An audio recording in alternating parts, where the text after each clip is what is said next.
Hi everyone, it's Professor Chew. We are up to week 10 of Criminals and Saints, and we are again reading Aeschylus. We're reading a trilogy by him, 3 plays known as the Oresteia.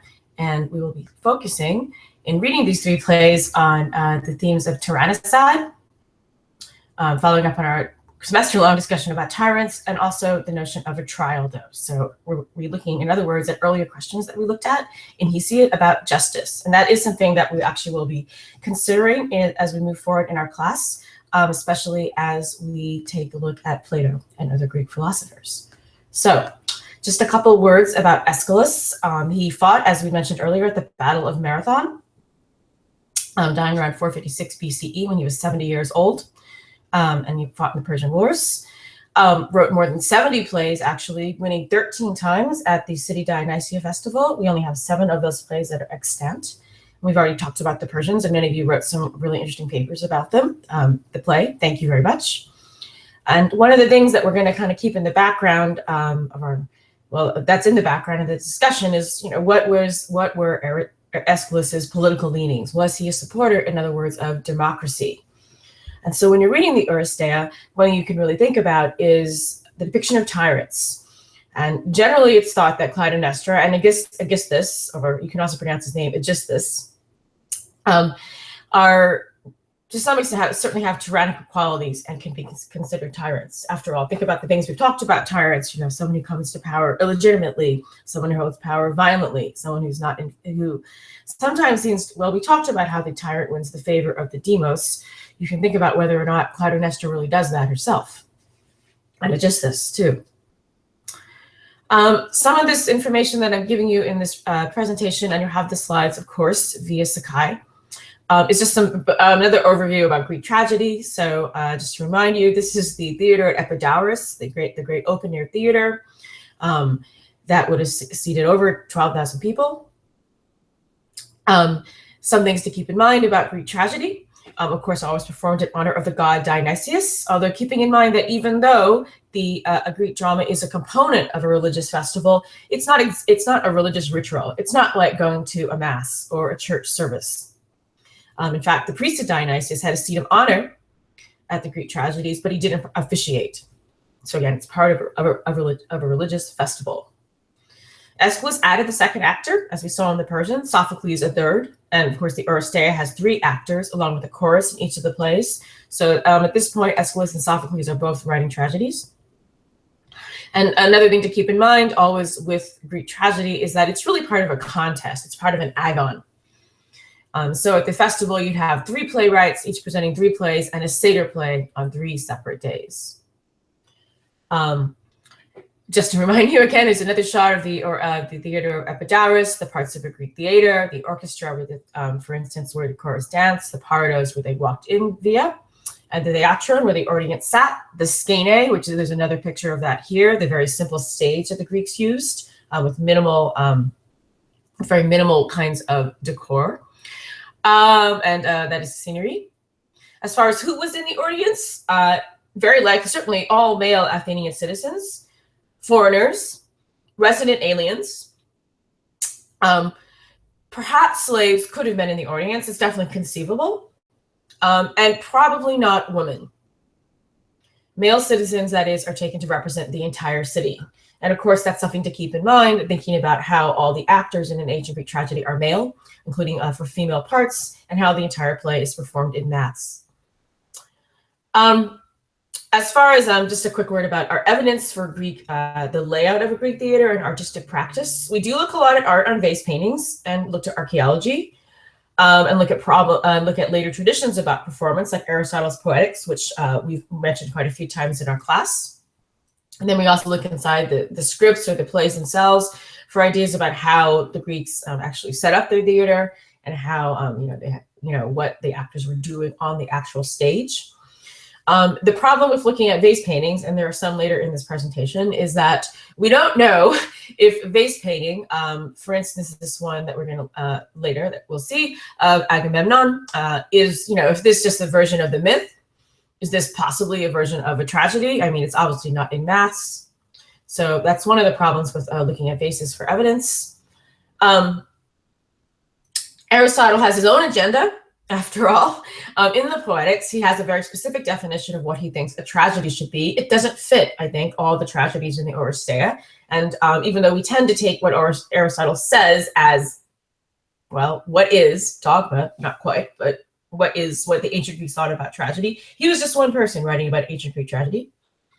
And in general, how these tragedies were performed is much disputed because no stage directions survive. There's plenty of efforts, as you know, to revive ancient Greek tragedy. Some of you looked at that in researching the Persians. And also at Oxford University, there's a theater group that performs Greek tragedies 3 times a year in the ancient language. They're looking for a director right now. So one wonderful take on the Oresteia performed in Mass, you can go to this YouTube video, get to a link about a wonderful production of Agamemnon. And there's also a production of Libation Bearers, or Coryphoroi, and of the Eumenides. The actors are all male, and they wear masks and costumes. And it's some students have found it fascinating, others have found it ghoulish, but it has some idea of what an ancient Greek tragedy was like. Keeping in mind that choral parts are sung, and that the choral songs, and that's going to be the topic actually of our forum post this week, the choruses. Sometimes I've found in teaching the Oresteia that the choruses in the play are some of the hardest things to understand, especially what in the world they have to do with the rest of the play. So we're just going to approach that problem head on, talking about it in our forum this week. One thing you can keep in mind is that all the choral parts of the poems would be sung while they were being danced.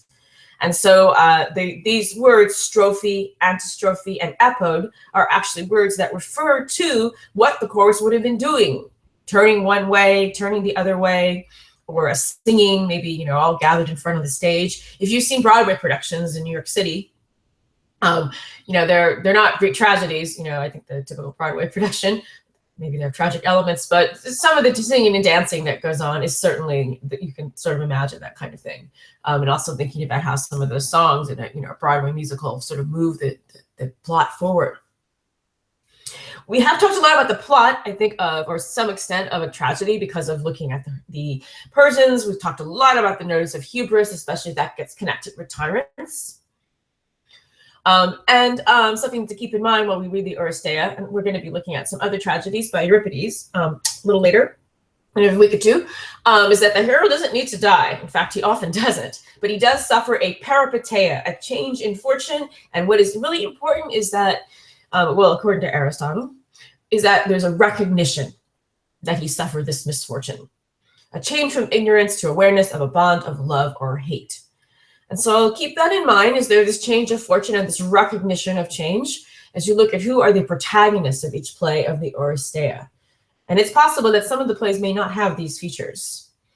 And also some of you in your papers, some students felt that there was a change, not only a change in fortune for Xerxes at the end of the Persians, but a recognition of that. Other students argued that he didn't really seem to recognize that his tyrannical leanings had caused his undoing. So always room for interpretation. Again, just a little more information for you about Greek tragedies, the whole idea of them being performed on the 3 successive days, and about the Seder plays. Some things to keep in mind about how tragedies tell a story. Because tragedy is really, it's not a traditional Greek form, the way you can think of Homeric epics. It's really a very invented art form that was flourished really in the 5th century BCE, and then really petered out in revivals. We do later on, of course, see tragedy. It continues in Greek. Greeks continue to write tragedies, but the really 3 great examples are Aeschylus, Sophocles, and Euripides. And the Romans write tragedies, including the poet Seneca. I've been working on some of his tragedies, translating them, and they're very different from Aeschylus's. They are about myth, but there's much debate about them, even whether they were actually performed as performances or they were just read out loud as plays, or as really just as like a reading, without any kind of formal production and costumes and all that. So, and they're very different, shall we say? It's another class. But Aeschylus, certainly the Oresteia is, for one thing, it's the only surviving trilogy that we have. So that's one reason it's interesting to study.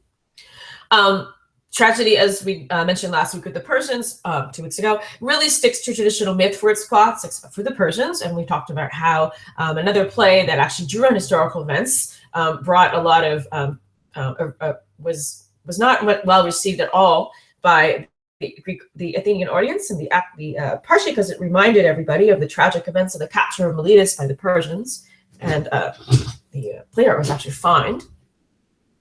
In other words, though, tragedy, in tragedies, the audience always already knows the story. So the originality of the playwright, which seems to be one reason that a playwright would be judged on in the contest of the city Dionysia, was in his originality, in his selection, characterization, and how he reached the different points in the plot.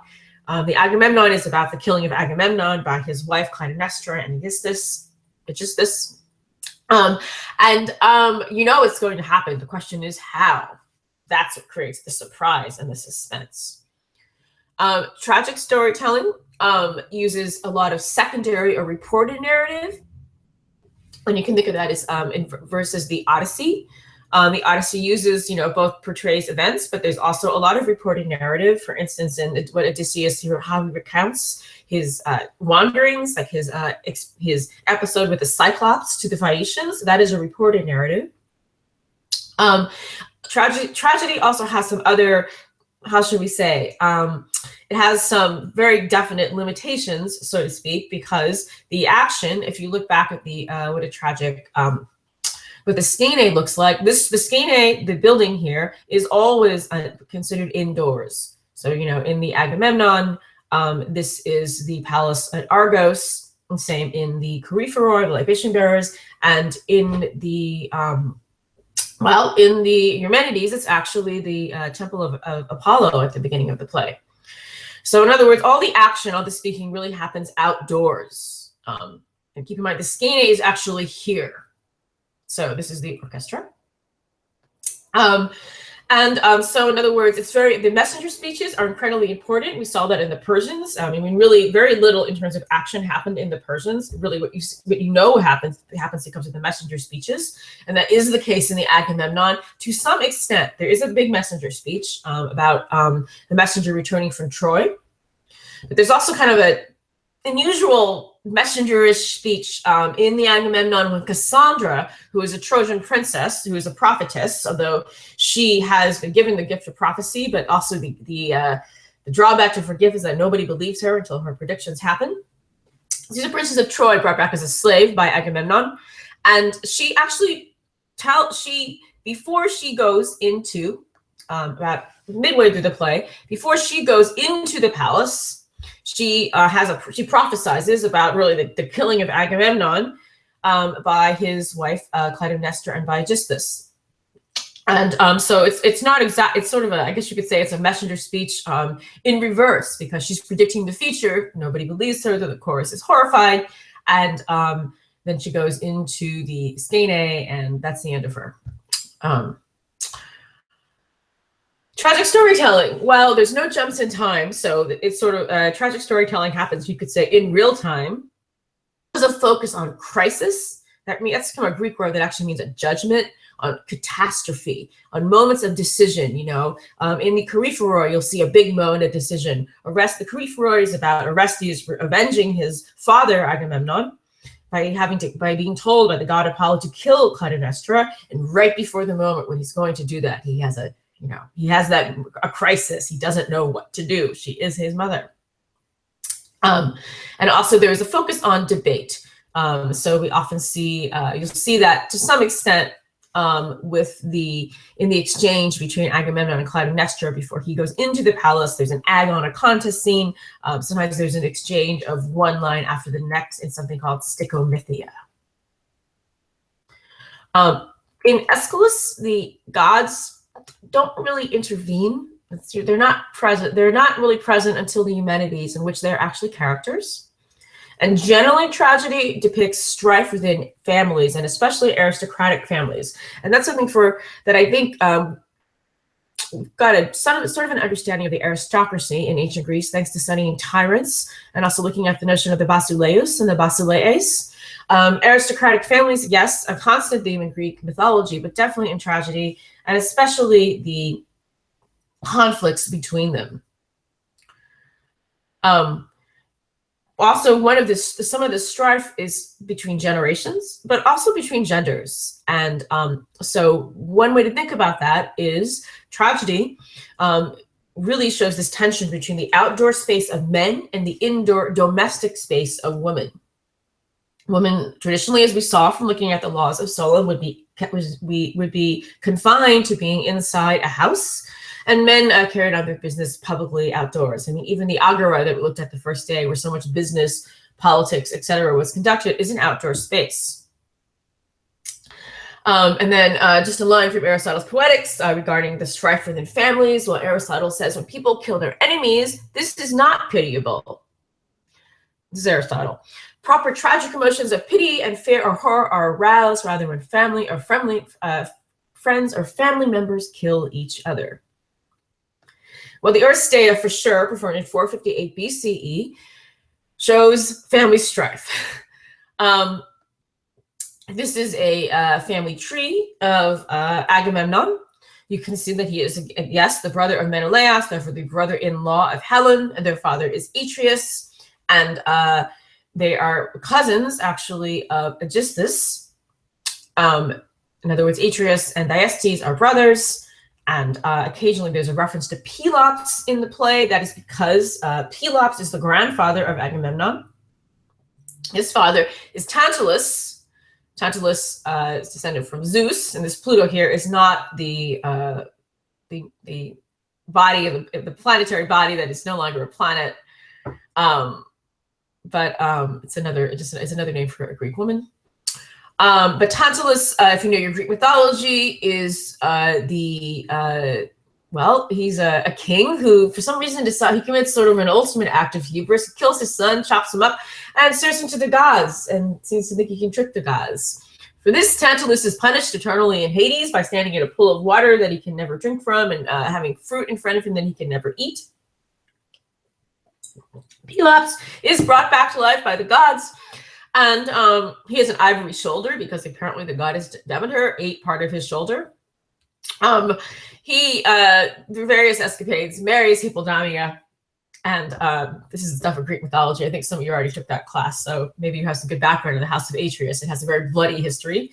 And his two sons do not get along. They are the kings of Argos. Thyestes has an affair with the wife of Atreus, Irope. This results in Atreus killing Thyestes' two sons. This is in another tragedy that we're not reading. Atreus kills Thyestes' two sons, chops them up, feeds them to Thyestes. I know. Greek myth. Exciting stuff. Anyways, Aegisthus has reason to be a little mad at Atreus and his sons. And, well, Menelaus, he marries the most beautiful woman, and Trojan War, we know about that. Agamemnon, as we'll see in the play, he's committed some child sacrifice of himself, the death of Iphigenia, that's mentioned in the first chorus in the Agamemnon. And his wife is Clytemnestra.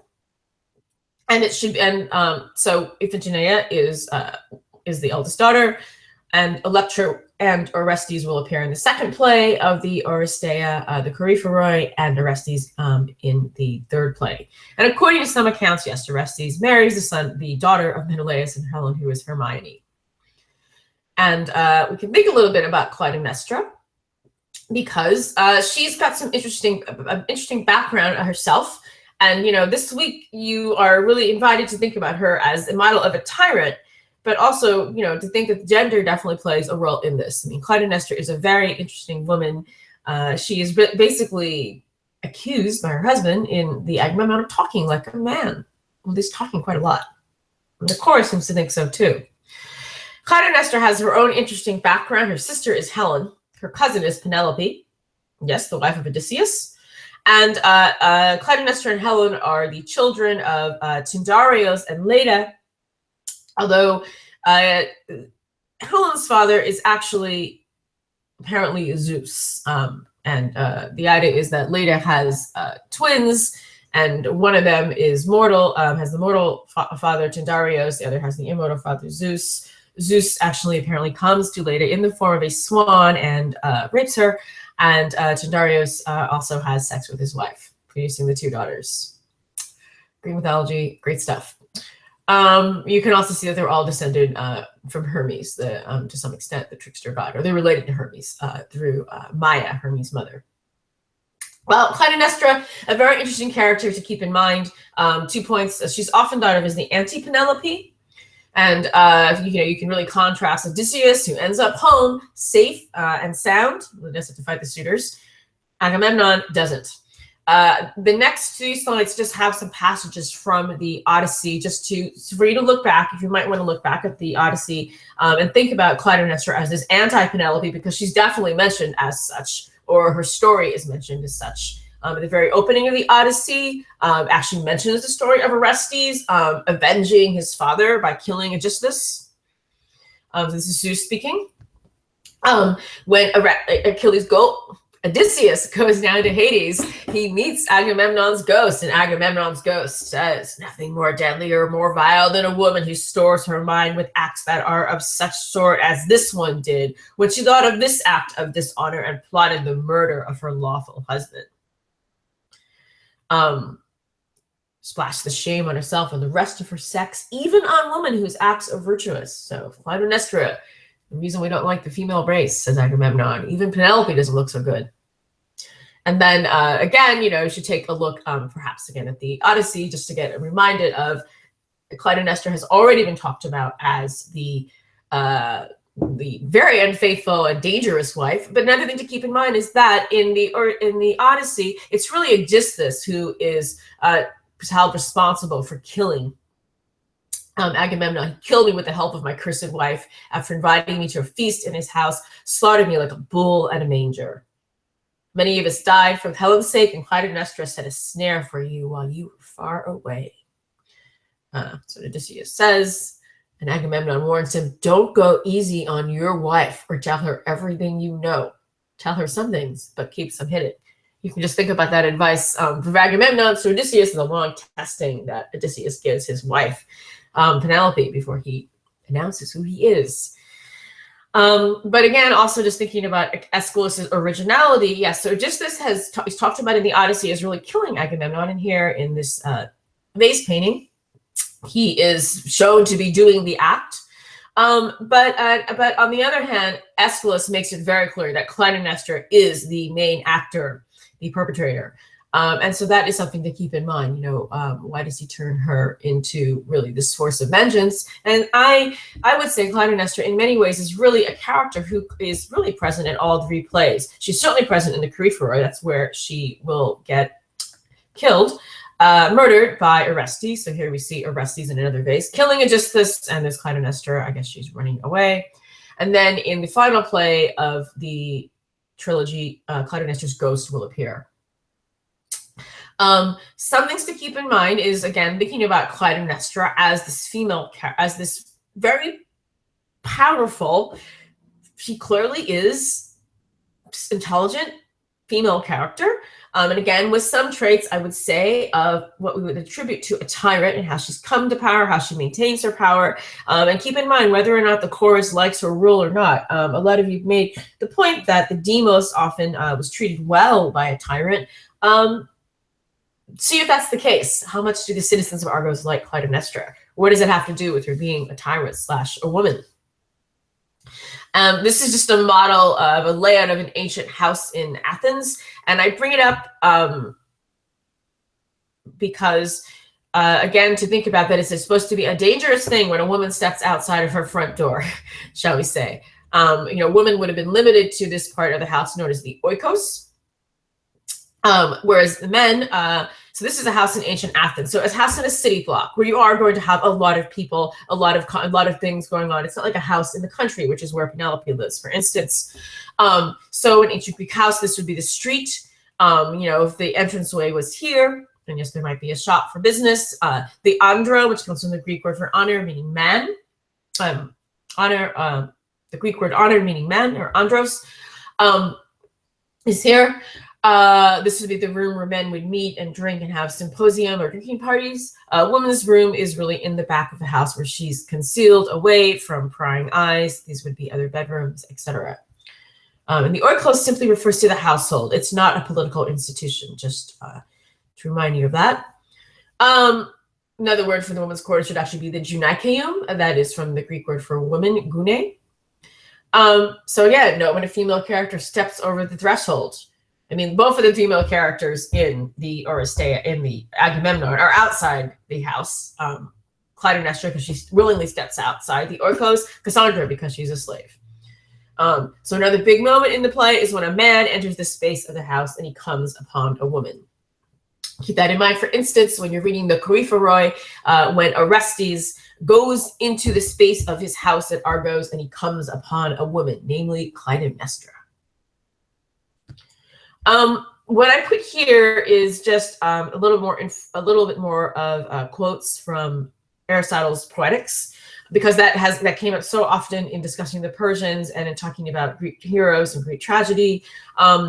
I love just to tell you to go read the Poetics because we have plenty to read for our class, but these are just some of the main points about tragedy according to Aristotle, keeping in mind the earlier point that Aristotle has his own agenda. So he's got his own way of looking at tragedy. It doesn't mean every tragedy has to have these features, but he talks about tragedy as an imitation, an attempt to capture the essence of reality in artificial form. So the fact that tragedies are actually acted out by real actors, by real people, makes them a very different kind of form than a Homeric epic where we're just listening to someone tell us something. The tragedy is because it shows the downfall of a noble character. We both feel fear or phobos for the protagonist, the main character, and then we're moved to feel pity, especially as he suffers something terrible. You can think about that with what happens to Agamemnon, what happens to Clytemnestra, and what happens to Orestes throughout the play. And then all of these having experienced these feelings of pity and fear is supposed to result in catharsis, which can be referred to as purification. So, removing the trace elements, in other words, that tragedy purifies the idea that pity and fear out of us, or catharsis can also mean a purging. So in other words, when something harmful gets removed, like maybe it's good to remove emotions of pity and fear, or it can also really refer to some notion of a distillation in the sense of, when you distill alcohol to make it stronger. So in some ways, tragedy magnifies those feelings of pity and fear in us. They become more intense because we are watching this mimesis, this representation. Tragedy, you could say, really channels together all those feelings that an audience has. And I think some of you caught a sense of that in looking at the Persians. And overall, one thing to think about is the experience of the audience in watching Greek tragedy. For us, of course, seeing a Greek tragedy performed can be very, sort of distancing, actually, because Greek tragedies are about myths. We know they're not real. The staging can be very, the plays are difficult to read. We can catch the plot, but what's going on is tricky. The plays, this case with the Oresteia, the plays do have a very overt political and philosophical content. The Eumenides, of course, if you see the Agamemnon is about the killing of, the Agamemnon starts with the killing of a king, of the Basileus. Then his power gets usurped, as it were, by a tyrant. Perhaps that's Clytemnestra or just this. Tyrant gets killed in the Koryphoroi. Eumenides presents another solution that isn't revenge, that isn't retaliation. It's a trial. A trial by citizens of Athens. And with reference to the court of the Areopagus, the sort of high court in the time of Solon, whose functions changed radically during the 5th century BCE. They're limited, actually. And so you can, so one argument that Aeschylus is a Democrat is the fact that he says we can't have any more of this blood revenge. We can't have any more retaliation that families take up for themselves. We need to put it into the hands of the state. And we need to put it in the hands of a democratic jury, into the hands of citizens. So it's possible to think of tragedies as a celebration of democratic ideology. Although it is true that, on the other hand, you have to think about how you feel about the ending of the trial scene in the Eumenides, whether or not you find it a satisfying verdict. Athena casts the vote that changes it all, so a goddess actually steps in. So perhaps Aeschylus is more interested in his story, really, even though he has a good nod to looking at social tensions. This one theory about tragedy that in some ways it actually has kind of a soothing effect. It purges us, I guess, of those bad emotions of tragedy and fear. After all, if you look at the choruses, and I made a big point about, I pointed this out to several of you on your papers about the Persians, that the chorus in the Persians is composed of Persian citizens or subjects. I guess citizens would be a different word to use in the Persian Empire. But the audience, the audience is often meant to take the part of the people who are the chorus. So the citizens of Argos, for instance, the citizens of the slave woman, the chorus in the Chorus is the slave woman of from Asia Minor, from the Near East. That is to say, the chorus is often the demos, or the chorus is characterized as slaves, as lower class characters, such as a nurse. There's also a nurse in the Choephoroi, rather than with elite protagonists. So perhaps one scholar thinks, because we are made to identify with the people or the slaves, the lower class characters, we watch these elite protagonists like the tyrants or the aristocrats, the Pisistratesses, and we feel reassured by the fact that they come to disaster. By staying below the radar, we're saved. That's a theory. I'm not quite sure that I buy it. I like the fact that it looks at the class differences in Greek tragedy because they're definitely present. And it is true that many of the heroes, the protagonists in Greek tragedies, or really all of them, they're always some kind of aristocrat. They're always from noble families. Some of the things you can think about as far as the audience experience, does the audience really need to identify with the character group to appreciate the play? I mean, do you really need to identify with the chorus or with Cassandra? Can you just enjoy the play on its own and appreciate what's going on? And then the idea that perhaps the key experience of the audience is simply the group solidarity. I mean, these tragedies were performed between crowds of thousands, 12,000, 15,000. And so, the audience would certainly outnumbering anybody who was performing on stage. And so that idea of, being part of a huge group, being part of something bigger than yourselves, watching something go wrong, and then, seeing how, there is, in many ways, as there is in the Oresteia, a moral message, feeling that all of this is God. What I've gathered here on this slide is the ending lines, literally, of each play.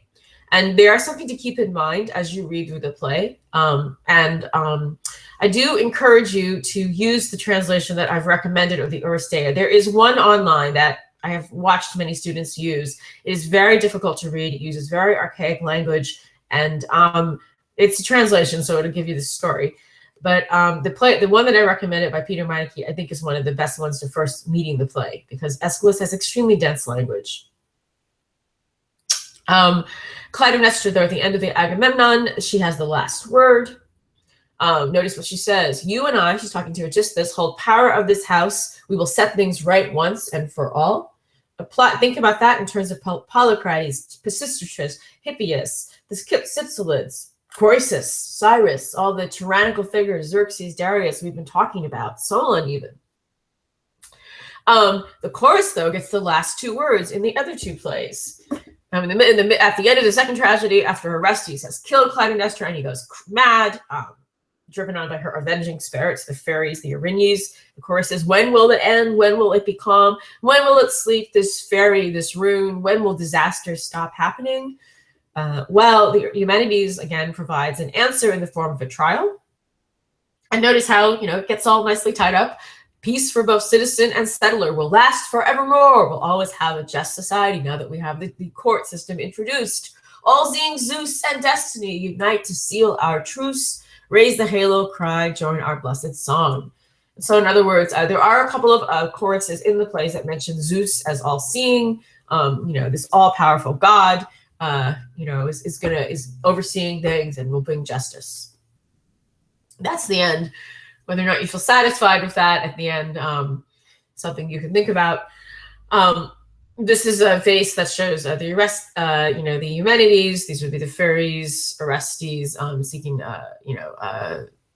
recourse in Apollo's temple. This is Apollo with his lower branch and holding a pig over Orestes' head to be sacrificed. The political context, just we haven't talked about this week, but we'll return to that more next week. But the things to keep in mind is what happens after the Persian Wars. Namely, Athens still maintains its power and starts up, in other words, Athens and Sparta after having been allies in the Persian War, they both emerge as the leading powers in mainland Greece, and they gather allies together into these two different leagues. One league is the Peloponnesian League, headed by Sparta, and consisting of many other powerful cities, including Corinth, establishing Spartan hegemony over the Peloponnese, and Spartans generally favored oligarchy and promoted other city-states that also promoted that form of government, whereas the Athenians create something called the Delian League, so-called because originally it kept its treasury on Delos until it was removed to Athens. From 478 through 454 BCE, this league lasts. The reason for creating this Delian League is that Athens, full of its might after the successful defeat of the Persians, and also with a powerful fleet, protecting abilities to other islands in the Aegean Sea. And those islands come to be Athens' allies originally, seeking Athens' protection and help against the Persian Empire, which is still, despite the defeat, a major force. The defeat of Xerxes is sort of overstated in the Persians. The Persian Empire is not brought to ruin at all by the Greek defeat of the Persians in the Persian Wars of the Battle of Plataea. The Persian Empire is as strong as ever. It just hasn't defeated the Greeks. But it's still a major power. Athens, if anything, gathers its fleet and offers its services and demands tribute for those services. So originally, again, Athens, might have 100 ships. Other islands would only have 1 or 2. So Athens would provide a protective force. Athens, though, starts off as being, the big, helpful protector state, superpower. And however, 474-69 BCE, when the island of Naxos attempts to leave the Delian League, not wanting to have to keep paying revenue to Athens, it gets defeated and enslaved by Athens. So Athens starts, in other words, to really be throwing its muscle around the Aegean Sea. And the Peloponnesian War. Well, the one that we really talk about in terms of this, as the Peloponnesian War, is what's called really the Second Peloponnesian War. It lasts from 431 to 404 BC. It's a war between Athens and Sparta, between these two leagues, involving all of Greece. So for the Greeks, it is a world war. But there is an earlier Peloponnesian War in 460, 445 BCE, again with Athens coming into conflict with Sparta and its allies, Sparta getting nervous at seeing Athens accumulating so much power and suspecting, not unrightfully, that Athens had empirical leanings. But this war is ended with a 30 years peace that ends when Sparta says that Athens broke it. And so we'll be continuing to look at all of this in the course of as we move through this semester, but we will I wanted you to keep in mind that this is the politics that are going on when the Oresteia is presented. It's presented, in other words, when Athens is really at the height of its power. And so the Oresteia is this masterful production. I put in a plug for this translation. I'm going to do it again. It's very readable. I've taught other translations, and they're difficult to understand. In other words, the other translations make it difficult play in Greek, even more difficult to understand in English, I think. Also, this edition has a really helpful introduction, which goes over the myth, talks about political context, also talks about the ideas of justice in the play, and also talks about male and female powers and conflicts, all of which are topics that you can address in your paper and that are very important to look at in the Oresteia. So, introduction is great. I know I'm not putting out for the publisher. I just think this is a helpful book. And finally, this book has this cover of General Douglas MacArthur entering the U.S. in triumph. And just keep in mind, this publisher does not put these covers on here for a random reason. why is he so, here he is putting, a successful governor coming in, ticker tape parade in the streets of New York. Another general returning home victoriously, Agamemnon. Is this what Agamemnon is like? This is really what Agamemnon feels like when he comes back to Argos. He's not expecting to happen what happens. And the ending note to today's to make regarding the Oresteia is it is again very hard to keep all of what Aeschylus says in mind. These are three very rich plays, but one thing that resonates throughout them is this idea of ton pathe mathos. Man must learn by suffering. That is line 179 in the Agamemnon. Outside of thinking about tyrants and trials, this is a theme that reverberates throughout Aeschylus's tragedies. You can reapply it to the Persians, if you will. And once again, if you do have a little extra time, do go to this link and watch even just a little bit of this production of Agamemnon in mass. It's very haunting. And have a great week.